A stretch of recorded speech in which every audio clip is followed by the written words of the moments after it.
आज है 31 मार्च 2026 और ये डेट आप याद रख लो क्योंकि आज जो अपडेट जो डाटा मैं आपके साथ शेयर करूंगा उसका इम्पैक्ट आपको 1 अप्रैल 2 अप्रैल तक देखने को मिलने वाला है।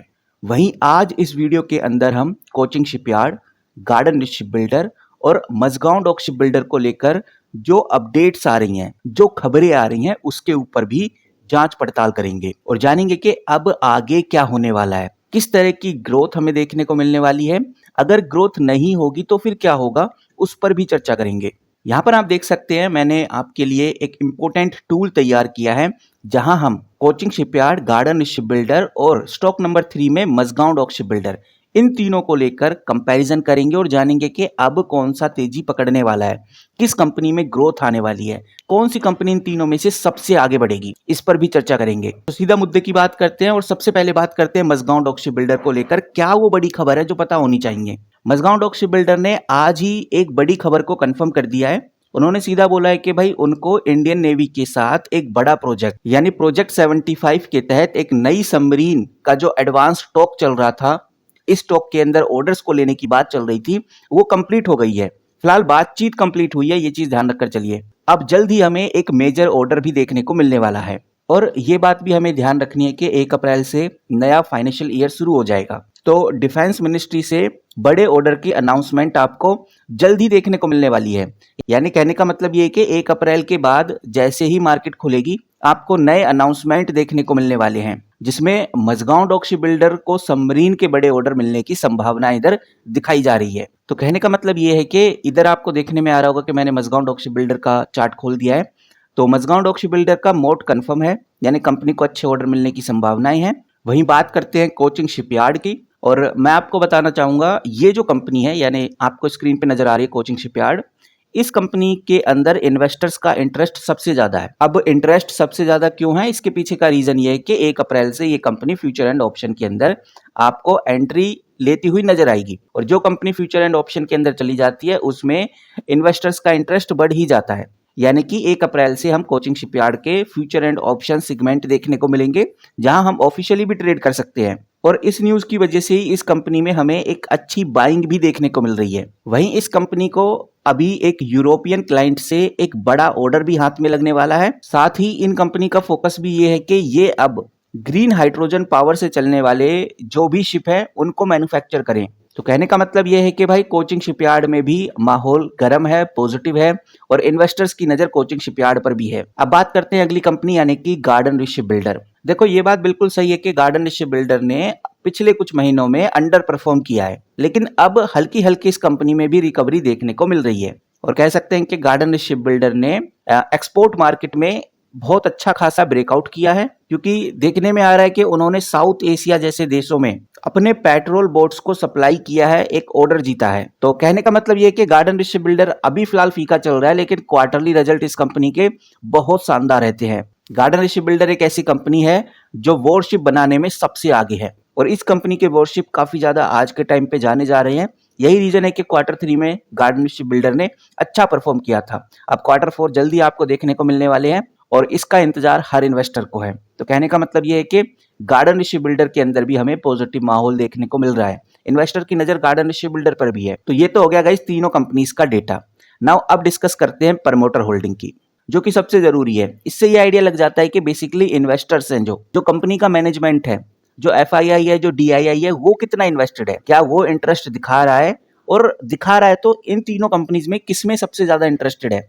चलिए इसको एक बार चेक कर लेते हैं। सबसे पहले हम बात करेंगे कोचिंग शिपयार्ड की। तो कोचिंग शिपयार्ड का जो नंबर है वो यहाँ पर आएगा, ये है गार्डन शिप बिल्डर का और ये है मझगांव डॉक शिप बिल्डर का। तो कोचिंग शिपयार्ड का अगर हम देखें तो यहाँ पर मैंने कोचिंग शिपयार्ड खोल दिया है, ये है इन्वेस्टर्स। तो आप क्लियरली देख सकते हैं जो प्रमोटर है वो लगभग 67.91% है, जो एफआईआईज है वो लगभग 3.22% से घटकर 2.74% हो गए हैं और जो म्यूचुअल फंड्स हैं वो पहले 6.48% थे इस कंपनी में, अब वो 6.47% रह गए हैं। और अगर हम इसको पिछले साल से कंपेयर करें यानी 2024 से कंपेयर करें तो उस डेटा के हिसाब से भी जो डीआईआई है पहले 6.63% थे, वो घटकर 6.47% पे आ गए हैं और एफआईआई भी 2.91% से घटकर 2.74% पे आ गए हैं। नो डाउट सितंबर में ये इंक्रीज हुए थे, लेकिन उसके बाद ये फिर से डिक्रीज हो गए हैं। बट ओवरऑल हम कह सकते हैं कि प्रमोटर की जो होल्डिंग है वो 67.91% है, जिसको मैंने इधर कोचिंग शिपयार्ड में डाल दिया है। अब बात करते हैं गार्डन ऋषि बिल्डर की, और यहाँ पर आप देख सकते हैं मैंने स्क्रीनर पे गार्डन ऋषि बिल्डर खोल दिया है।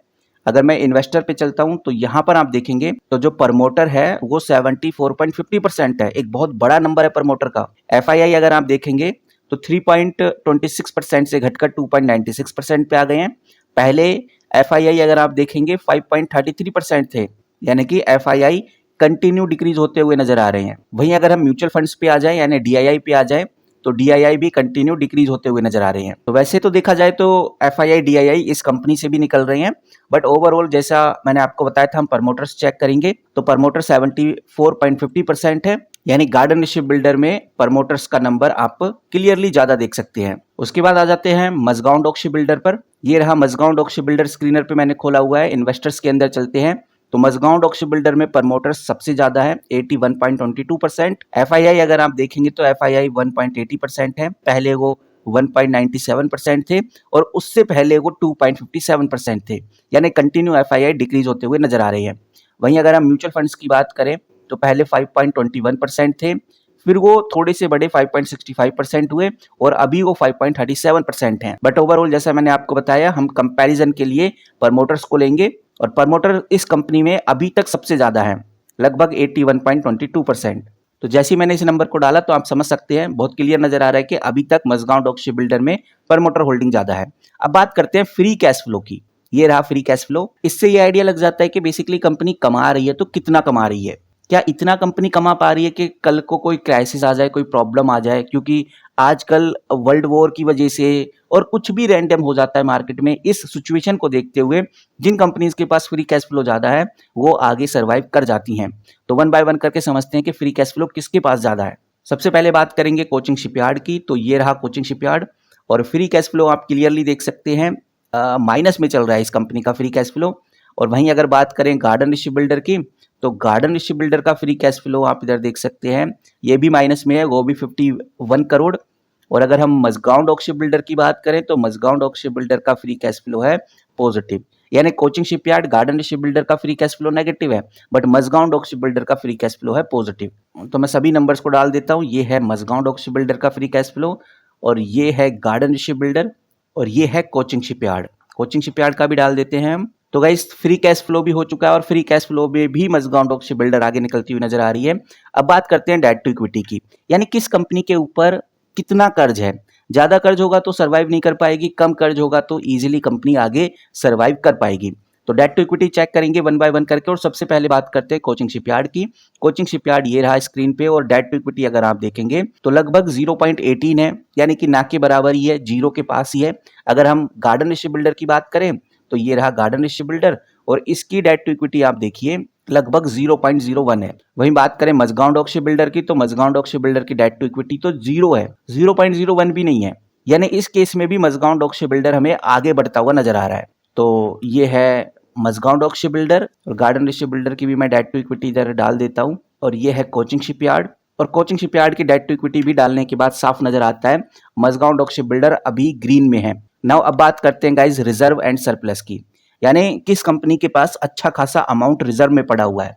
ज्यादा रिजर्व होगा तो बड़े क्राइसिस को इजीली कंपनी हैंडल कर पाएगी, क्योंकि जो रिजर्व वाला पैसा होता है उसका यूज कंपनी कर पाती है, और ज्यादा रिजर्व यानी कि अच्छा खासा बैकअप। तो रिजर्व एंड सरप्लस में सबसे पहले हम कोचिंग शिपयार्ड की बात करते हैं, और रिजर्व और सरप्लस को जानने के लिए हमें देखना होगा कंपनी का मार्केट कैप कितना है।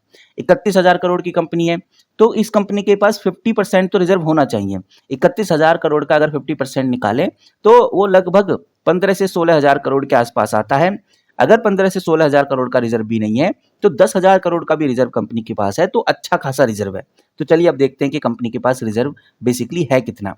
तो यहाँ पर मैं बैलेंस शीट में चलता हूँ, ये रहा रिजर्व, आप क्लियरली देख सकते हैं जैसा मैंने आपको बताया 50% के आसपास तो रिजर्व होना चाहिए, लेकिन इस कंपनी का रिजर्व है 5,641, यानी 5,000 करोड़ का रिजर्व है कंपनी के पास। 5 से 5,500 करोड़ का रिजर्व है, जो कि बहुत कम है, बहुत ज्यादा नहीं कहेंगे। अब देखते हैं कि भाई इसका परसेंटेज कितना निकलता है, उसके बाद अगली कंपनीज को देखेंगे। तो मैं मार्केट कैप को लिख लेता हूं, और यहाँ पर मैं डालूंगा रिजर्व, ये मार्केट कैप है, और यहाँ पर डालूंगा रिजर्व, और ये मैंने रिजर्व डाला तो लगभग 16.1% इधर हमें देखने को मिलता है। और जैसा मैंने आपको बताया कि लगभग 50% के आसपास तो रिजर्व होना चाहिए। अब बात करते हैं अगली कंपनी यानी गार्डन ऋषि बिल्डर। तो गार्डन ऋषि बिल्डर का आप इधर देखिए, इसका जो मार्केट कैप है वो 22,000 करोड़ का है। तो 22,000 करोड़ का 50% होता है लगभग 11,000 करोड़, लगभग 10,000। और अगर कंपनी के पास 8,000 करोड़ का भी रिजर्व है तो भी बहुत अच्छी बात है। लेकिन देखते हैं कि बेसिकली रिजर्व कितना है। बैलेंस शीट पे आ गया हूं मैं। यहाँ पर आप देखिए, ये रहा रिजर्व, और रिजर्व है कंपनी के पास सिर्फ 2,000 करोड़ का, बहुत कम रिजर्व है। और अगर इसका परसेंटेज वाइज देखें तो मैं आपको दिखाना चाहूंगा। यहाँ पर मार्केट कैप में कंपनी का मार्केट कैप डाल देता हूँ। अब मैं डालता हूँ इधर रिजर्व, और ये रहा बैलेंस शीट में, मैं इसको भी कॉपी कर लेता हूँ और यहाँ पर मैं डालूंगा तो आ गया 9.1%, जो कि बहुत कम है। हालांकि कोचिंग शिपयार्ड में इससे अच्छा है, 16.1% है। अब आ जाते हैं मजगांव डॉक शिप बिल्डर। हर बार मजगांव डॉक शिप बिल्डर आगे जाती रही है, तो इस बार भी देखते हैं कितना है। सबसे पहले कंपनी का मार्केट कैप देखिए, लाजवाब है, 83,000 करोड़ का, यानी 83,000 करोड़ का मार्केट कैप है। 50% निकालेंगे इसका तो लगभग 42,000 करोड़ आएगा। अगर 42,000 करोड़ भी नहीं है, 35,000 करोड़ भी है, तो भी बहुत अच्छा खासा रिजर्व है कंपनी के पास। बैलेंस शीट में चलते हैं तो बैलेंस शीट में इस कंपनी के पास भी रिजर्व कम है, लगभग 8 से 9,000 करोड़ का, जो आप इधर देख सकते हैं। और अब हम इसका अगर परसेंटेज वाइज देखें तो मैं आपको दिखाना चाहूंगा। ये मैंने मार्केट कैप डाल दिया है, अब यहाँ पर मैं रिजर्व डालूंगा, और ये रहा रिजर्व। मैं इसको कॉपी कर लेता हूं। तो यहाँ पर आप देखेंगे तो 9.6% आपको इधर देखने को मिलेगा। ओवरऑल कहने का मतलब ये है कि भाई रिजर्व के मामले में कोचिंग शिपयार्ड आगे है। कोचिंग शिपयार्ड पे अच्छा खासा रिजर्व है, जो आप इधर डेटा के अंदर देख सकते हैं। नाउ अब बात करते हैं गाइस पाइट्रोसिक स्कोर की। पाइट्रोसिक स्कोर ये बताता है कि भाई बेसिकली ओवरऑल कंपनी फाइनेंशियली कितनी मजबूत है। ये पाइट्रोसिक स्कोर 0 से लेकर 9 तक होता है। जिन कंपनीज का पाइट्रोसिक स्कोर 8 या 9 होता है वो एक्सीलेंट होती हैं। 4 से जो भी कंपनी नीचे होती है वो डेंजर जोन में होती है, वो फाइनेंशियली मजबूत नहीं होती है।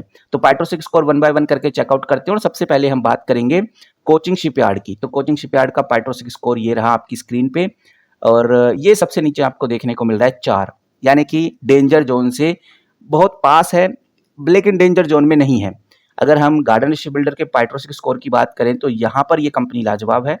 गार्डन शिप बिल्डर का 8 है, जैसा मैंने आपको बताया। 8 और 9 होता है तो वो एक्सीलेंट माना जाता है। अब बात करते हैं मजगांव डॉक शिप बिल्डर की। तो मजगांव डॉक शिप बिल्डर का पाइट्रोसिक स्कोर है 7। तो मजगांव डॉक शिप बिल्डर का 7, गार्डन शिप बिल्डर का 8 और कोचिंग शिपयार्ड का 4। तो साफ नजर आता है कि कोचिंग शिपयार्ड 4 है, गार्डन शिप बिल्डर है 8 और मजगांव डॉक शिप बिल्डर है 7। तो इस केस में गाइज गार्डन शिप बिल्डर आगे निकल जाती है, यानी फाइनेंशियली गार्डन शिप बिल्डर मजबूत है। ये कंपनी आगे अच्छा सस्टेन कर सकती है। अब बात करते हैं रिटर्न ऑन इक्विटी की, यानी कौन सी कंपनी अच्छा कमा रही है आज के टाइम पे, कौन सी कंपनी अच्छा बिजनेस कर पा रही है। तो पहले कोचिंग शिपयार्ड का रिटर्न ऑन इक्विटी देखते हैं। तो इस कंपनी का जो रिटर्न ऑन इक्विटी है वो है 15.8%। अगर हम गार्डन शिप बिल्डर पे आ जाते हैं तो गार्डन शिप बिल्डर का रिटर्न ऑन इक्विटी है 27.6%। गार्डन शिप बिल्डर का अच्छा खासा है। मजगांव डॉक शिप बिल्डर का है 34%। यानी गाइस सबसे ज्यादा जो अच्छा कमा रही है वो मजगांव डॉक शिप बिल्डर कमा रही है, बिकॉज 34% के आसपास रिटर्न ऑन इक्विटी है। उसके बाद अच्छा कमा रही है गार्डन शिप बिल्डर, इसका रिटर्न ऑन इक्विटी 27% है। और सबसे कम और सबसे बेकार कमा रही है कोचिंग शिपयार्ड। तो यहाँ से हमें ये भी आइडिया लग जाता है। मैं सारा डेटा डाल देता हूँ अपने इस टूल के अंदर, गार्डन शिप बिल्डर का, और ये रहा मजगांव डॉक शिप बिल्डर का। तो यहाँ पर भी guys Mazagon Dock Ship Builder आगे निकलती हुई नजर आई है। अब बात करते हैं पीई की। इससे ये आइडिया लग जाता है कि भाई कौन सी कंपनी कितना सस्ता मिल रही है, कौन सी कंपनी आपको सही प्राइस पॉइंट पे मिल रही है। तो 1 बाय 1 करके समझते हैं। और सबसे पहले कोचिंग शिपयार्ड की बात करते हैं। तो पीई के मामले में ये रहा कोचिंग शिपयार्ड का पीई 44.1। अगर हम गार्डन शिप बिल्डर की करें तो गार्डन शिप बिल्डर सस्ता मिल रहा है, अभी 32.8 पर पीई है। और मजगांव डॉक शिप बिल्डर आपको देखने को मिल रहा है ये रहा 34.6। तो ओवरऑल गाइज सबसे जो चीप दाम पे हमें आज कंपनी देखने को मिल रही है वो है गार्डन शिप बिल्डर। उसके बाद हमें देखने को मिलती है मजगांव डॉक शिप बिल्डर, और कोचिंग शिपयार्ड का पीई है 44.1। इसको भी मैं डाल देता हूँ। तो यहाँ पर गाइज गार्डन शिप बिल्डर फिलहाल अभी आपको बहुत सस्ते पी पे मिल रही है। अब आ जाते हैं गाइज प्राइस बुक पे। यहाँ पर आप देखेंगे कंपनी की जो बुक वैल्यू है कोचिंग शिपयार्ड की 219 है। मैं ये भी डाल देता हूँ। और यहाँ पर आप देखेंगे तो गार्डन शिप बिल्डर का है 200, ये भी मैं डाल देता हूँ इधर। और यहाँ पर मजगांव डॉक शिप बिल्डर का है 221, ये भी हमने डाल दिया है। अब आ जाते हैं गाइज डिविडेंड यील्ड के ऊपर, यानी कौन सी कंपनी डिविडेंड अच्छा प्रोवाइड करती है। कोचिंग शिपयार्ड का डिविडेंड यील्ड है 0.82, ये भी मैं डाल देता हूँ क्विक में। और ये है गार्डन शिप बिल्डर का, गार्डन शिप बिल्डर का है 0.70, ये भी मैं डाल देता हूँ। ये है मजगांव डॉक शिप बिल्डर का, 0.84 ये भी मैं डाल देता हूँ। ये आप देख सकते हैं। यहाँ पर भी गाइज जो मजगांव डॉक्सी बिल्डर है डिविडेंड के मामले में आगे बढ़ती हुई नजर आ रही है। अब बात करते हैं गाइज रेवेन्यू की। रेवेन्यू ये रहा आपकी स्क्रीन पे, मैं सबको पहले फटाफट टिक कर देता हूँ। हम चेक करेंगे एनुअल रेवेन्यू। सबसे पहले हम बात करते हैं कोचिंग शिपयार्ड की। मैं बैलेंस शीट मैं चलता हूँ पीएनएल में यानी प्रॉफिट एंड लॉस में। इस कंपनी का रेवेन्यू है 4528। अब आ जाते हैं गार्डन शिप बिल्डर में, मैं आ गया प्रॉफिट एंड लॉस में। इस कंपनी का रेवेन्यू है 5075, ये मैंने डाल दिया है। मजगांव डॉक शिप बिल्डर पे आ जाते हैं और ये रही पीएनएल और इसका है 11,000 करोड़। इसका रेवेन्यू बहुत अच्छा है, यानी इस केस में भी guys Mazagon Dock Ship Builder हमें आगे निकलती हुई नजर आई है। अब बात करते हैं net profit margin. Net profit margin को भी फटाफट टिक कर देता हूँ। लास्ट रेशियो है जिसको चेक करने के बाद बहुत क्लियर हो जाएगा कि कौन सी कंपनी फर्स्ट पे और कौन सी कंपनी सेकंड पे है, यानी कौन सी कंपनी में तेजी आ सकती है, कौन सी कंपनी में नहीं। नेट प्रॉफिट पे फटाफट आ जाते हैं और सबसे पहले मैं आपके सामने नेट प्रॉफिट रखता हूँ कोचिंग शिपयार्ड का। कोचिंग शिपयार्ड का गाइज नेट प्रॉफिट आज के टाइम पे चल रहा है ये 843 और यहाँ पर मैं 843 डाल देता हूँ नेट प्रॉफिट मार्जिन। और ये रहा गाइज गार्डन शिप बिल्डर का और ये रहा मजगांव डॉक शिप बिल्डर का नेट प्रॉफिट, ये भी हमने डाल दिया है। यहाँ पर साफ नजर आ रहा है गाइज जो नेट प्रॉफिट के मामले में कोचिंग शिपयार्ड आगे निकलती हुई नजर आ रही है। और ये आ चुका है पूरा डेटा, और ये पूरा डेटा क्या स्कोर करता है चलिए देखते हैं। साफ नजर आ रहा है गाइज जो विनर है वो मजगांव डॉक शिप बिल्डर है। मजगांव डॉक शिप बिल्डर में एक स्ट्रॉन्ग बाइंग हमें देखने को मिल रही है। गार्डन शिप बिल्डर में एक होल्ड एंड वॉच देखने को मिल रहा है और कोचिंग शिपयार्ड में तो टोटली वॉच ही देखने को मिलता है। लेकिन जो स्ट्रॉन्ग बाइंग फिलहाल अभी गार्डन शिप बिल्डर पर है। तो ओवरऑल जो सबसे सही कंपनी देखने को मिल रही है वो मजगांव डॉक शिप बिल्डर है, उसके बाद गार्डन शिप बिल्डर, उसके बाद है कोचिंग शिपयार्ड। यानी नंबर 1 पे आ रही है मजगांव डॉक शिप बिल्डर, उसके बाद Garden Ship Builder, then Cochin Shipyard. Score wise भी आप देख सकते हैं मजगांव डॉक शिप बिल्डर को मिले हैं 21 और गार्डन शिप बिल्डर को मिले हैं 15 और कोचिंग शिपयार्ड को मिले हैं 8। बाकी गाइज जैसी कोई बड़ी खबर, बड़ी न्यूज निकल के सामने आती है इन तीनों कंपनीज को लेकर, वो मैं सबसे पहले आपके साथ शेयर करूंगा। हमने कंपनी के इंपोर्टेंट रेशो से आइडिया लगाया कि मजगांव डॉक शिप बिल्डर अभी नंबर 1 पे टिकी हुई है, उसके बाद है गार्डन शिप बिल्डर और लास्ट में है कोचिंग शिपयार्ड। लेकिन ये बात नहीं भूलनी चाहिए कि न्यूज और अपडेट्स के चलते हुए coaching shipyard future and options में भी आ रही है।